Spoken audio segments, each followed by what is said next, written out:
hard from the start. Kickoff, I'm going to be running down on kickoff. You see me down there. They're going to need two guys to block me. I want them to know that. Did y'all hear that?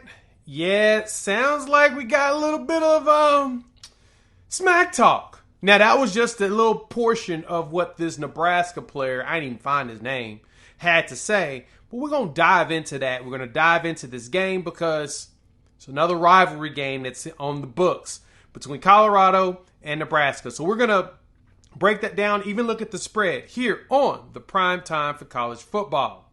Thank y'all for pulling up. This video is powered by our partners over at BetUS. Check them out. They're hooking up the gamer. 150% bonus on your deposit up to $2,000. On your first three, they are getting you taken care of. Use the promo code YouTube150 when you sign up at BetUS. So, ladies and gentlemen, we got ourselves a game. We got ourselves a rivalry. We got ourselves a little beef. We got a Nebraska player over here talking noise. Now, the funny thing is that ever since Coach Prime really has spoken about Nebraska over the last couple of days, because, of course, we're preparing for rivalry week, we haven't heard him even mince one word or say anything negative about the competition. He's been really forthcoming about, his respect for Matt Rhule, the excitement about seeing Dylan Raiola being a young quarterback. He's been nothing but upstanding as you would expect from Coach Prime. Like, just who he is on a daily basis as far as a coach go and everything. But, man, this cracked me up seeing this young Nebraska player decide that he wants to talk noise. So, of course, we're going to let y'all hear the entirety of what he had to say, especially about him, the Buffs need multiple players. Then we're going to break down this game. Let's look at what Nebraska's got, what Colorado needs to do to win this game. And honestly, they've got really a 1-2 punch that I think that if Colorado shuts it down, the game will go smoothly. Let's dive into that. But first, a word from our partners. Shout out to our partners over there at BetUS. They are hooking the gamers up on your deposits, your first three up to $2,000. They're taking care of you. So when you come in here to Colorado, you see that they've got Nebraska, the spread sitting here, -7. Nebraska to face at the crib. Colorado at the money line is +223. I think that's kind of attractive. Why don't we take that bet? We'll put $100 on it and see how that works. I'm going to go ahead and say Colorado goes out there, outright wins the game. So you can do that here on BetUS. They are hooking the gamer up. Also, they're giving you a 10% insurance. So every 2 years, they give you 10% of your net losses. They're the only people that I know that's doing that because they're taking care of you, the gamers. So check them out. Also, make sure you bet responsibly, baby. But we're feeling good about Colorado and the Buffs. Let's see if they can make that happen. So spread-wise, this game has been very interesting to me. Nebraska coming in as a 7-point favorite at the crib. Feels like Colorado's really being, they're really being underrated going into this game, especially after what Sheduer did last game with over 440 yards of passing and Travis Hunter looking like an Heisman Trophy candidate. But Nebraska does have some things that's going for him, right?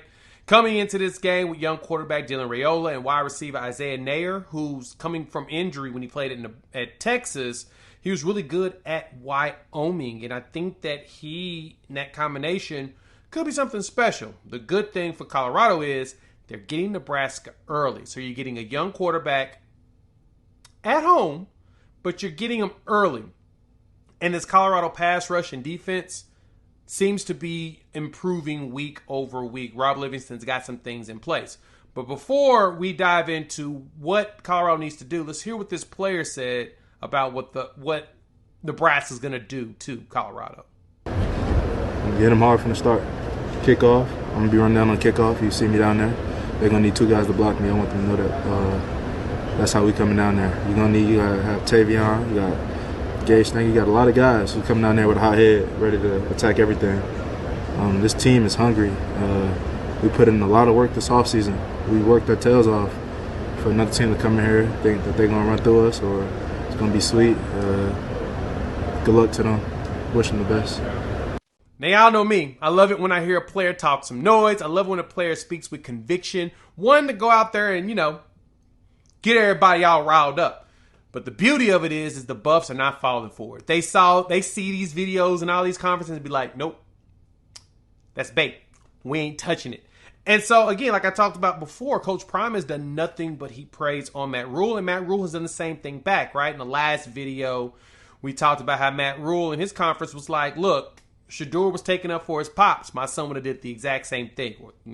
In his eyes, he expects his kid to do the exact same thing, and I love that. I love that he understands exactly why Sheduer, wouldn't say anything or whatnot, and why he would defend his pops. That's always a plus. But in this game, Nebraska last season finished 6-5 after playing the Buffs, and to be honest, they didn't really beat anybody. The Big Ten is pretty much down when it came to the Big Ten West division. Now that divisions are gone, the season's going to be a lot more interesting. And Nebraska's coming in with yet again another stout defense. That's what Matt Rhule is known for, having a really, really stout defenses. Did that at Baylor, did that at Temple. And what was interesting, their first game against UTEP, they were able to hold them to 205 yards, which is going to be huge going into this game because last season, that was where Colorado really struggled. First quarter, really couldn't get much going. Second quarter, barely started to move forward, and then boom, second half, the floodgates open. And that was because Nebraska did not have the depth to handle the offense that Colorado had, and then Colorado's defense started to turn up the intensity, right? Now, they gave up 14 points in that game, which to me is a big win. 36-14 is the score. This is going to be hinged on the shoulders of Sheduer Sanders and the way this offense goes. Prime talked about this in his presser that some games we're going to go out there and throw a lot. Some games you're going to be able to run a lot. You're just going to go out there and take advantage of what you have. Only thing I disagree with him on is that you're going to need I think you're going to need a balance, especially against Nebraska. Last time that they played Nebraska ran for 222 yards. That is a lot of yards to run for in a game, right? But they were only passing for 119, and that was mainly because Sims, as their quarterback, just was not good at all. Third down efficiency, they was held 4 for 13 in that game, and Colorado was 9 for 18, so they were 50%. So the Buffs are going to have to go out there, and they also forced 3 fumbles and got an interception. So getting 4 turnovers is huge. You've got a young quarterback. You got to exploit that too, right? Give him some mixed looks, give him some mixed signals. Robert Lifton's going to have to leverage that NFL knowledge of what they would do to a rookie quarterback and confusion. They got to do that to Dylan Raiola. You got to, whatever you put on tape against North Dakota State, you got to find a way to scrap most of that game plan. You got to come in here different. You got to make this man uncomfortable. And I feel like if you keep him uncomfortable in this game, you have a very good chance of winning it with no problem. But again, Nebraska's a 7-point favorite. I'm taking Colorado to cover that spread. I actually think Colorado wins outright in this one. I feel like this is the game that the Buffs need. The Buffs need to start the season off 3-0. A 3-0 start will do nothing but warm things up going into Big 12 play and make it to where the Buffs have a chance to actually be successful and make a bowl game. Y'all heard my prediction. Told you how many games I think they're going to win. If you want to find out, check out another video. The last one where we covered Oklahoma State. But I'm telling you, man, I think the Buffs will be bowl eligible this year. They have a chance to do it. And so, going up against this defense, man, Sheduer is going to have to be on fire like he was in the first game. No turnovers. You got to go out there and just be a sniper. But the good thing is that wide receiver room is so stout. If the run can't get going, got to leverage some screens. You got to do some jet sweeps. Get Jimmy Horn going on the move. Get Travis Hunter on some one-on-ones. Right? You still got Wester. You still got Shepard. Get them going.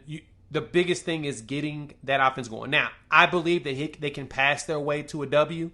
And I think the good thing is passing your way to a W will open up the run game enough. You don't need to do play action. You need to just get the ball in the running back's hands when you see that they're going with 6 wides and let them try to hit some holes. Get this offensive line going and open it up. They look a heck of a lot better than they did last year in the North Dakota State game. So as long as they can open up some holes, the running backs need to go hit them. And Charlie Offerdal is looking like he's going to start. I need Dylan Hayden to do some things. Hayden is the one that I'm key on. I need him to break out. Heck, Brandon Hood. You can get some run out there, him and Michael Welch. But I really need Hayden to be able to want to take over him and Charlie Offerdal. I need them to really go out there and make it happen. That's the most critical point. Defensively, though, Robert Lifton's going to just do whatever he can to confuse Dylan Raiola and put the pressure on him. Again, the benefits of playing him so early in the season is that he's still adjusting to the collegiate speed. Take advantage of it. Knock them boys around. So let me know what y'all think. Hop in the comments. We want to hear from you all. What do you think the Buffs need to do to win this game? Tell us what you think. All right. Shout out to BetUS. This video was powered by them hooking you up, the gamer, giving you 150% bonus up to $2,000 on your first 3 deposits. They're taking care of the gamer. Take advantage of the promo using the code YouTube150. They're taking care of the people. You got to do the same. And yeah, check out the last video. You know, we talked about some stuff here. Told you in the last video, we talked about Matt Rhule's statements and stuff for the game. And yeah, make sure you subscribe and hit that bell notification so you don't miss any of these videos. We will be around post-game. We will have a breakdown, and we'll talk then. Let's go Buffs.